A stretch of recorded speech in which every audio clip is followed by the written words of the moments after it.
Praise హల్లెలూయా. దేవునికి స్తోత్రం. ప్రభు పరిశుద్ధ నామమునకు మహిమ కలుగును గాక. ప్రభునందు ప్రియ దేవుని సేవకులారా, తోటి సహోదరులారా, క్రైస్తవ విశ్వాస సమూహమా, క్రైస్తవ జనాంగమా, ప్రియ ప్రభువును లోక రక్షకుడైన యేసుక్రీస్తు వారి పరిశుద్ధమైన ఉన్నతమైన నామములో మీ అందరికీ కూడా నూతన ఉదయకాలపు శుభములు తెలియజేస్తా ఉన్నాను. దేవుడు ఈ నూతన దినములో మిమ్మల్ని మీ కుటుంబాలను సమాధానముతో నడిపించి ఆశీర్వదించును గాక. బాగున్నారు కదండి?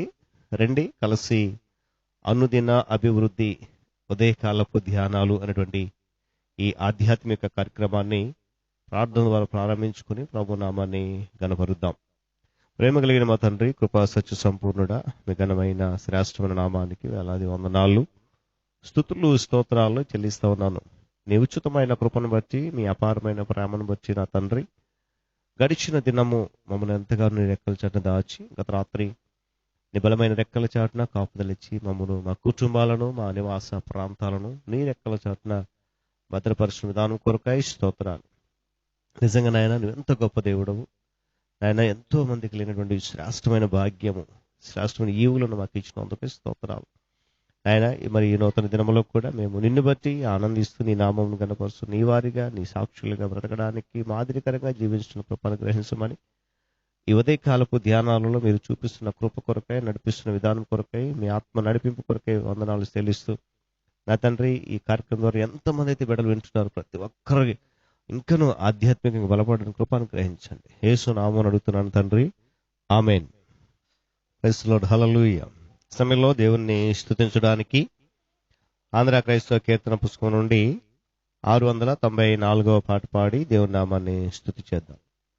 స్తోత్రం చెల్లింతుము, స్తుతి స్తోత్రం చెల్లింతుము, యేసునాథుని మేలులు తలంచి స్తోత్రం చెల్లింతుము, స్తుతి స్తోత్రం చెల్లింతుము, యేసునాథుని మేలులు తలంచి స్తోత్రం చెల్లింతుము, స్తుతి స్తోత్రం చెల్లింతుము.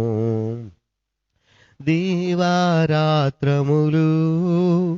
కంటి పాపవలే కాచియా, దీవారాత్రములు కంటి పాపవలే కాచి, దయగల హస్తముతో బ్రోచి నడిపించితివి, దయగల హస్తముతో బ్రోచి నడిపించితివి, స్తోత్రం చెల్లింతుము, స్తుతి స్తోత్రం చెల్లింతుము.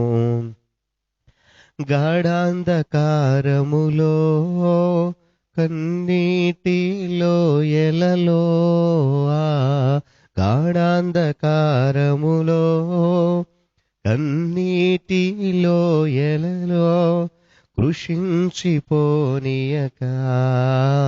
కృపలతో బలపరచితివి, కృషించిపోనీయక కృపలతో బలపరచితివి, స్తోత్రం చెల్లింతుము, స్తుతి స్తోత్రం చెల్లింతుము, యేసునాథుని మేలులు తలంచి స్తోత్రం చెల్లింతుము, స్తుతి స్తోత్రం చెల్లింతుము.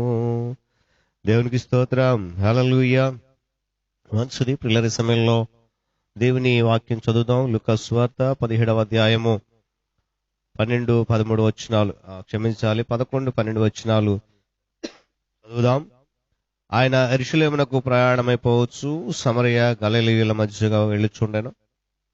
ఆయన యొక్క గ్రామంలోనికి వెళ్ళుచుండగా 10 మంది కుష్ఠరోగులు ఆయనకు ఎదురుగా వచ్చి దూరమున నిలిచి, ప్రభువా, యేసు ప్రభువా, మమ్ము కరుణించుమని కేకలు వేసిరి. దేవుడు తన పరిశుద్ధ వాక్యమును మన కొరకు దీవించునుగాక. తలలు వంచండి, కన్నులు మూసుకునండి, ప్రార్థన చేసుకుందాం. ఆత్మ సహాయముతో వాక్య నడిపింపు కొరకు. ప్రేమ కలిగిన మా తండ్రి, కృపా సత్య సంపూర్ణుడా, మీకు వందనాలు. తిరిగి మరొక నూతన దినములో ఇదిగో నీ దాసునిగా నీ పక్షాన్ని నిలబడబోతా ఉన్నాను. నీ శిలువ చాటును మరుగుపరిచి నీ బిడ్డలతో నాతో మాట్లాడండి. యేసు నామమున ఈ ప్రార్థన అడుగుతున్నాను తండ్రి, ఆమేన్. మంచిది. క్రీస్తునందు ప్రియ దైవజనులారా, దేవుని సేవకులారా, తోటి సహోదరులారా, క్రైస్తవ విశ్వాస సమూహమా, క్రైస్తవ జనాంగమా, యేసయ్య పరిశుద్ధ నామములో మీ అందరికీ కూడా మరొక నూతన ఉదయకాలపు శుభములు తెలియజేస్తున్నాను. బాగున్నారు కదా? రండి వాక్యంలోనికి. చదవబడినటువంటి వచనము మనందరికీ కూడా చాలా చాలా చాలా సుపరిచితమైంది. 10 మంది కుష్ఠరోగుల కథ. ఈరోజు ఆ భాగాన్ని బట్టి కృతజ్ఞత ఉందా అనే అంశము మీ ముందుంచబోతా ఉన్నా నేను. పిల్లరా, యేసు ప్రభు వారు ఎక్కడికి వెళ్తున్నారంట? సమరయ గలిలయ మధ్య వెళ్తూ ఉన్నాడు. యెరూషలేముకు వెళ్తూ ఒక గ్రామానికి వచ్చేసరికి ఆ గ్రామం యొక్క గవిని యొద్ద, అంటే బయట కొంతమంది కుష్ఠరోగులు ఉన్నారు. వాళ్ళకు తెలుసు యేసు ప్రభు స్వస్థపరుస్తాడని.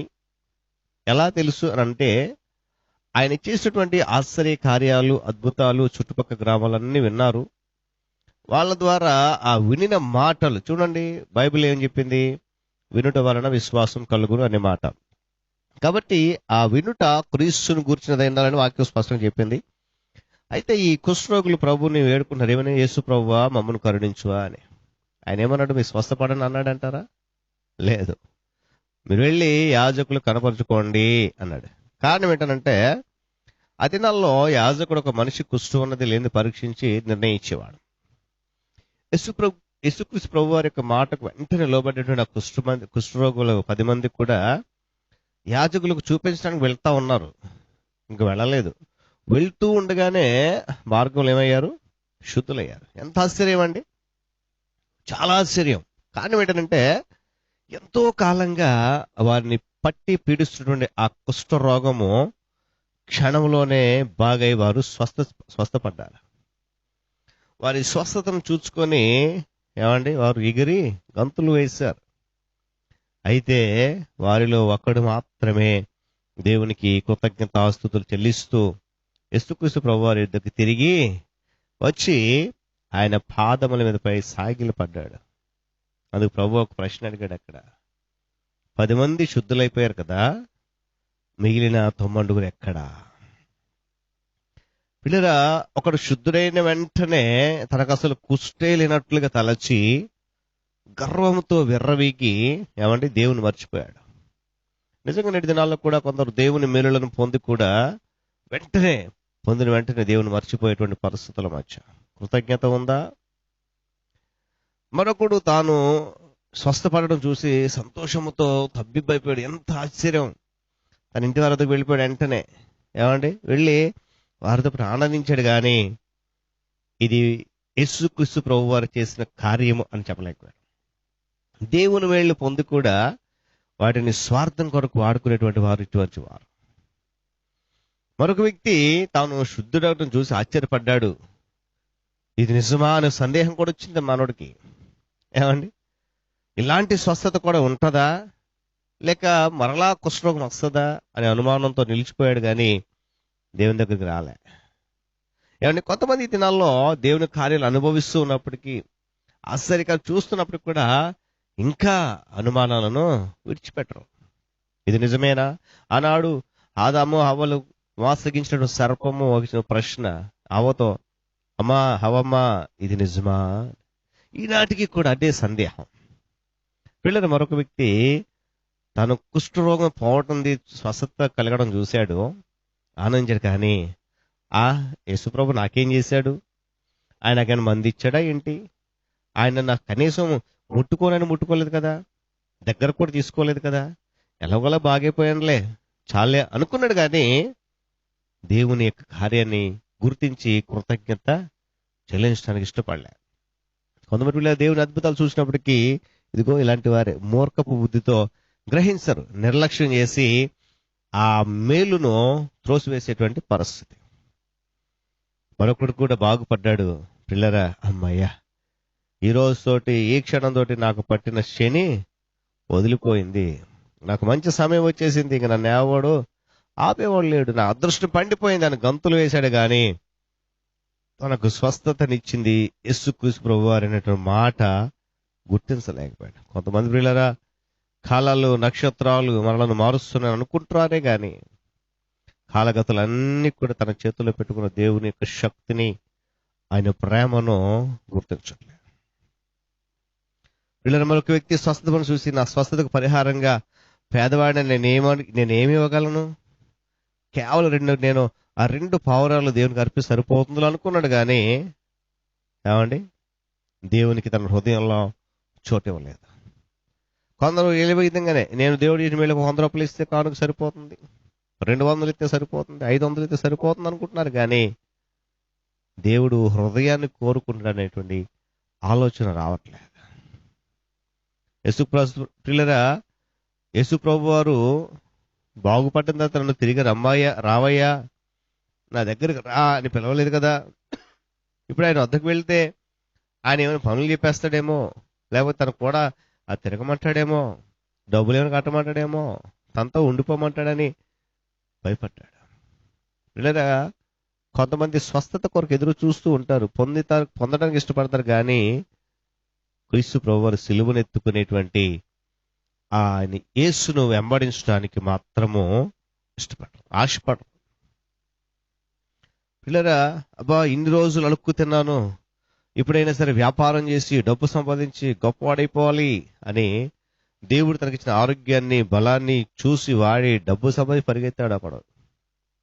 నేడు ఈ రోజు పిల్లరా అనేకులు ఈ విధంగానే దేవుడిచ్చిన తలాంతులను, ఆయన ఆశీర్వాదాలను, లోకంలో ఉన్న వాటిని సంపాదించడానికి వాడుతున్నారు తప్ప క్రీస్తు కొరకు సాక్షులుగా బ్రతకడం లేదు. ప్రభు యాజకుని చూపించమన్నాడు కదా, ఆ యాజకునికి చూపించుకొని కుష్ఠరోగం లేదని సర్టిఫికెట్ను పొంది ఆచార పద్ధతులను అవలంబించారే గాని పిల్లరా ప్రభు పాదాల మీద పడి ఆయన ఆరాధించడం తిరిగి రాలేదు మరొకడు. దేవునికి కావాల్సిన మన ఆచార భక్తి కాదండి, ఆత్మ సత్యములతో చేసేటువంటి ఆరాధన. పిల్లరా, ప్రభు అడిగాడు ఒక వ్యక్తిని, ఆ వ్యక్తి తనకు కలిగిన స్వస్థతను చూసి ఆశ్చర్యపడి సంతోషంతో ఆనందంతో తిరిగి వచ్చాడు. కృతజ్ఞత చెల్లిస్తూ తిరిగి వచ్చి ఆయన పాదం మీద పడిపోయాడు. అయ్యా కృతజ్ఞతాస్తుతులు. పిల్లల వాడు సమరయుడు అనేది నేను ఒక వాక్యం చెప్తా ఉన్నా. అందుకే ప్రభు అడిగాడు, అయ్యా 10 మంది శుద్ధులైపోయారు కదా, ఆ తమ్ముడు ఎక్కడున్నారు? పిల్లల ఈ అన్యుడు తప్ప దేవుని మహిమ పరచడానికి తిరిగి వచ్చిన వాడు ఎవ్వడు కూడా అగపడలేదా అని చెప్పి ఆయన ఒక మాట, నీవు లేచిపోము, నీ విశ్వాసము నిన్ను స్వస్థపరిచని చెప్పి వార్త చెప్పాడు. పిల్లరా యొక్క 17వ అధ్యాయం లూకాసువార్త 11-19 చదివితే మీకు చదవండి ఇష్టమైన తర్వాత.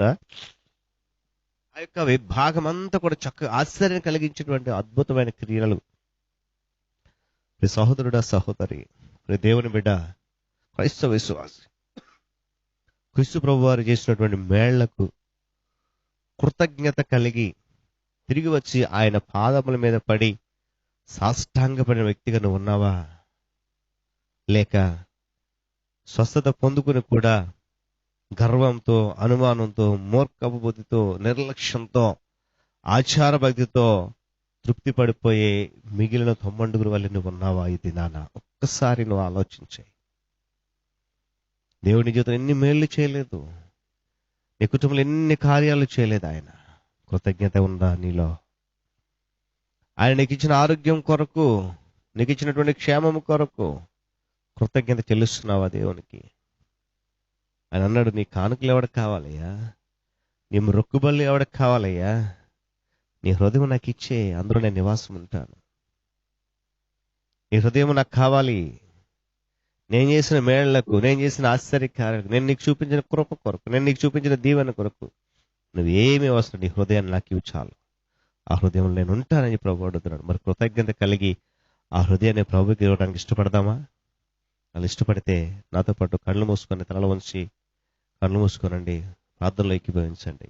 దేవుడు ఈ మాటలు మన కొరకు దీవించి మన హృదయాలలో భద్రపరిచి ఫలింపచేసి దీవించును గాక. ఆమేన్. సకల ఆశీర్వాదములకు కారణభూతుడా గొప్ప తండ్రి, నీకు వందనాలు. మరొక నూతన ఉదయకాల సమయంలో ఇంతవరకు నీ దాసుని మీరు నిలబెట్టుకొని నీ బిడ్డలతో మాట్లాడి, నిజమే నాయన, మీరు చేసిన అనేకమైన మేళ్లకు మేము కృతజ్ఞత కలిగి లేమేమో, అటువంటి కృతజ్ఞత హృదయాన్ని మాకు ఇచ్చి నడిపించమని నీ సన్నిధిలో ప్రార్థన చేస్తా ఉన్నాను. నూతన దినములో నీ దాసుని మీరు నిలబెట్టుకున్నందుకు స్తోత్రాలు చెల్లిస్తూ ఎత్తబడిన ప్రతి మాట నాయన మా జీవితాల్లో ఫలింపచేసి ఆశీర్వదించండి. తిరిగి దినాన నాయన మరలా కొన్ని విన్నపాలు మీ సముఖంలో పెడుతున్నాను. ఇదిగో నాయన నీ రాజ్య సువార్తను ప్రకటిస్తూ వ్యాపకము చేస్తున్నటువంటి నీ సేవకులు గ్రామాలలో, మండలాలలో, నియోజకవర్గాలలో, జిల్లా స్థాయిలో, రాష్ట్రాలలో, దేశాలలో, ప్రపంచమంతటా పనిచేస్తున్న ప్రయాసతో భారముతో నీ కాడిని మోస్తున్నటువంటి నీ దాసులు ఆ సేవకులందరినీ దీవించండి. వారి కుటుంబాలను దర్శించండి నా తండ్రి. ఆర్థిక ఇబ్బందులు, మానసిక బలహీనతలు, అనారోగ్య పరిస్థితులు దూరపరచి నీ సేవకులకు సమాధాన, సంతోష, ఆనందాలు ఇచ్చి నడిపించండి. మీరు మాత్రమే మహిమ పొందండి నాయన. స్తోత్రాలు నాయన. వారికి సంఘాలను పరిచయం మీరు అభివృద్ధి చేయండి. నాయకులు, అధికారులు, పరిపాలకుల కొరకు ప్రార్థన చేస్తున్నారు. అధికార బృందం, నాయకుల బృందం, పరిపాలించేవారు, ప్రభుత్వాలు ప్రతి ఒక్కరిని దీవించండి. మీరు ఇచ్చిన అధికారంతో నాయన సద్వినియోగం చేస్తూ ప్రజలకు మంచి పరిపాలన, యోగ్యమైన పరిపాలన అందించి తద్వారా ప్రజలు సంతోషంగా ఉండాలని కృపను గ్రామాలలో, మండలాల్లో, నియోజకవర్గాల్లో, జిల్లాల్లో, రాష్ట్రాలలో, దేశమంతటా ఉన్నటువంటి నాయన అధికార నాయక బృందం అంతటిని మీరు దీవించి నడిపించి కృపలో భద్రపరచండి. ఉద్యోగ రంగాన్ని బట్టి ప్రార్థన చేస్తున్నాను నా తండ్రి. ప్రభుత్వ రంగంలో పనిచేసిన ఉద్యోగులు, ప్రైవేట్ రంగంలో పనిచేసిన ఉద్యోగులు అనేక మంది నిరంతర రాకపోకలు కృషి చేస్తున్నారు, ప్రయాసపడుతున్నారు. ప్రయాణాల్లో క్షేమము దయచేయండి, నెమ్మది దయచేయండి. చేస్తున్న ఉద్యోగంలో నిబద్ధత, ఆయన నమ్మకత్వం దయచేయండి. నీకు స్తోత్రాలు. వారిలో ఉపాధ్యాయులు ఉన్నారు, ఉపాధ్యాయ బృందం అంతటి దీవించండి. వారి విద్యా బోధన అనేక మంది బిడ్డలకు భవిష్యత్తును ఇచ్చేదిగా మార్చండి. వారిలో ప్రమోషన్స్ కొరకు ఎదురు చూస్తున్న బిడ్డలు ఉన్నారు, వారిని జ్ఞాపకం చేసుకుని మంచి స్థలాలకు నడిపించండి. నీకు స్తోత్రాలు. వైద్య రంగాన్ని బట్టి నీకు వందనాలు నా తండ్రి. పరమ వైద్యుడిగా మీరుండే వైద్య రంగం అంతటి నడిపిస్తున్నందుకు వందనాలు నాయన. నేటికి కరోనా రోగుల మధ్యన పనిచేసిన వైద్యులందరినీ మీరు దీవించండి. వైద్య బృందాలు ఆయన ఎక్కడెక్కడైతే వైద్యశాలలు ఉన్నాయో దర్శించండి. వాటిలో పనిచేసిన వైద్య బృందం అంతటిని, వైద్య సిబ్బందిని, వైద్య అధికారులను మీరు దీవించి దర్శించి నాయన నీ సన్నిధి కాంతి వారితో ఉంచుకొని ప్రార్థన చేస్తున్నాను. నాయన కరోనాతో బాధపడిన బిడ్డలకు మీరు స్వస్థత ఇస్తున్నారు వైద్యుల ద్వారా. ఇంకా నువ్వు బలపరచమని ప్రార్థన చేస్తున్నాను. వైద్య శాఖ, వైద్య అధికారులందరినీ దీవించండి. పోలీస్ డిపార్ట్మెంట్ వారిని, రెవెన్యూ శాఖను అంతటిని మీరు దీవించి వారి నిబద్ధత నాయన, వారి యొక్క ఉద్యోగంలో సద్వినియోగం దయచండి. స్తోత్రాలు. నిరుద్యోగులు ఉన్న యువత యువకులు జ్ఞాపకం చేసుకుంటున్నారు. ప్రభుత్వాలు, అధికారులు స్పందించి వారి మార్గం సరళం చేసి తద్వారా సంతోషభరితులుగా మార్చండి. రైతులు, వ్యవసాయదారులు, వ్యాపారస్తులు జ్ఞాపకం చేసుకుని నాయన వారికి నీ సన్నిధి కాపుదల నుంచి నడిపించినప్పుడు ప్రార్థన చేస్తాను. నాయన చిన్న బిడ్డలు, యవనస్సులు, వృద్ధాప్య దశలో ఉన్న వారిని నేటి భయంకర పరిస్థితుల మధ్య నుంచి విడిపించారు. మరింత క్షేమం దయచేయండి.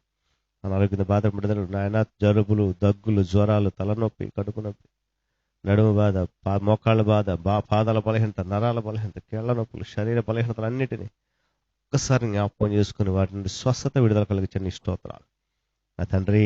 మరి నాయన నిరుద్యోగులు, మరి నాయన అదిగో నిరుత్సాహం ఉన్నటువంటి ప్రతి కుటుంబం లేవనైతే తొట్టిల్లిపోతున్న యవనస్తులను వీటి పట్టుకోండి. నీ వాక్యత నడిపించండి. సత్యం అనుసరించక అసత్యంలో బ్రతుకున్న ప్రతి వ్యక్తిని, ప్రతి కుటుంబాన్ని మీరు నడిపించండి. మార్గంలో వివాహాల విషయం ఎదురు చూసిన బిడ్డలకు మార్గం సరళం చేసి వారిని దీవెనతో అనుగ్రహించమని ప్రార్థన చేస్తుంది నా తండ్రి. స్తోత్రాలు. గర్భఫలముతో నాయన వారు ఎదురు చూస్తున్నప్పుడు గర్భఫలాన్ని మీరు దయచేయండి. గర్భం తెరచి సంతోషం దయచేయండి. గర్భంతో బిడ్డలకు సుఖమైన ప్రసవమును, సంతోషము, తల్లి బిడ్డలకు క్షేమము దయచేయండి. ఆయన అదిగో శ్రమలలో, సమస్యలు, ఇరుకుల్లో, ఇబ్బందుల్లో, ప్రతి విధమైన ఆటంకాలతో సతమతమై కృంగిపోతున్న ప్రతి కుటుంబం దర్శించి ఆర్థిక ఇబ్బందులను, కుటుంబాలను, వ్యక్తులు మీరు దీవించమని ఆయన వారికి సమృద్ధిని తెచ్చి ప్రార్థన చేస్తున్నాను. సమాధానం లేక, నెమ్మది లేక, ఆనందం లేక, సంతోషం లేక తొట్టిల్లిపోతున్న కుటుంబాలు, నాయన అదిగో దిగజారిపోతున్న కుటుంబాలు ఒక్కసారి జ్ఞాపకం చేసుకుని ఆ వ్యక్తులను సమాధానపరచండి. నెమ్మదితో కుటుంబాన్ని నడిపించండి. ఏదైనా ప్రయాణం చేసిన బిడ్డలు, నాయన పాఠశాలకు వెళ్తున్నవారు, కాలేజీకి వెళ్తున్నవారు, నాయనాదికి ఉద్యోగాలకు వెళ్తున్న బిడ్డలు, నాయన ఉపాధ్యాయులు, అదేవిధంగా నాయన వ్యాపారస్తులు, వారి ప్రయాణాల్లో, ప్రముఖ నీ సేవకుల ప్రయాణాల్లో ఎక్కడెక్కడ దిన సువార్త జరుగుతుందో నీ దాసులను జ్ఞాపకం క్షేమంతో దీన్ని నడిపించి దీవులతో, ఆశీర్వాదాలతో నన్ను మమ్మల్ని క్షేమము అనుగ్రహించి నీ యొక్క రాజ్య వారసులకు బిడ్డలందరినీ దీవించమని యేసు పరిశుద్ధ నామములో ఈ ప్రార్థనలు సమర్పిస్తున్నాను మా తండ్రి. ఆమేన్. తండ్రి అయిన దేవుని ప్రేమ, యేసుక్రీస్తు వారి యొక్క కృప, పరిశుద్ధాత్మ దేవుని సహవాసము, సన్నిధి, కాపుదల సదాకాలం మనందరికి తోడేండి నడిపించును గాక. ఆమేన్. ఆమేన్.